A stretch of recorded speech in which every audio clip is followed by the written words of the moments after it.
कुछ ही देर बाद बीबी आमीना की रूह जन्नत की तरफ परवाज कर गई और वो अव्वा की रेत में दफन हो गईं। मोहम्मद सल्लल्लाहु अलैहि वसल्लम की आंखों से आंसू थम नहीं रहे थे।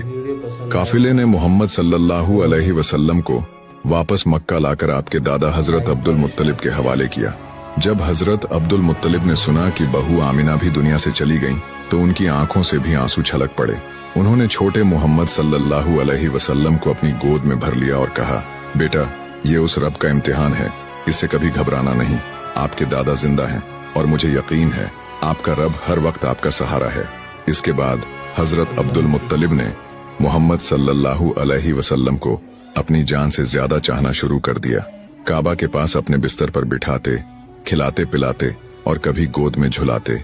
मक्का के लोग अक्सर ये देखते कि ये बच्चा दूसरों से मुख्तलिफ है।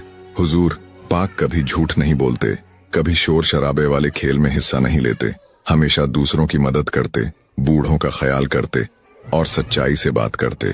लोगों की जुबान से निकलता, ये बच्चा आम बच्चों जैसा नहीं, इसमें कोई राज है। यही वो दौर था जब अल्लाह ने अपने प्यारे नबी सल्लल्लाहु अलैहि वसल्लम को यतीमी और जुदाई का गम देकर सब्र, हिम्मत और अल्लाह पर तवक्कुल का सबक सिखाया गया, ताकि आने वाली उम्मत को ये सीख दी जा सके।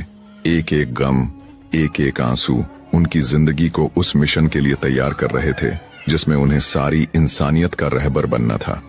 मक्का की रेत उस रोज भी तप रही थी। सूरज की तपीश से लोग पनाह ढूंढते फिर रहे थे, मगर बाजार हमेशा की तरह गुलजार था।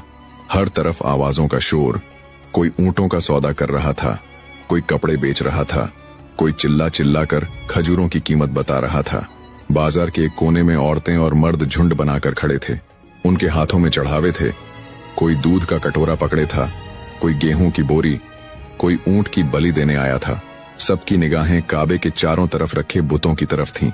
एक औरत सिसकियों में डूबी दोनों हाथ उठाकर रो रही थी, ऐ हुबल, मेरे बच्चों को खाना दे दे, मेरा घर खाली है, तेरा करम हो तो मेरे दरवाजे पर बरकत आए।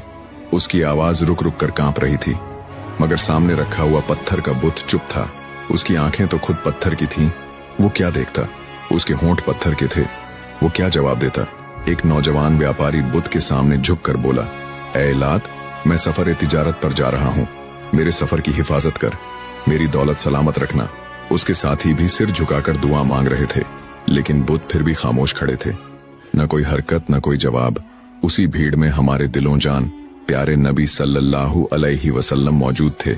आपके चेहरे पर हमेशा की तरह सुकून और नूर झलक रहा था। बच्चे आपको खेल में बुलाते, मगर आप भीड़ के एक किनारे खड़े थे। लोग बुतों के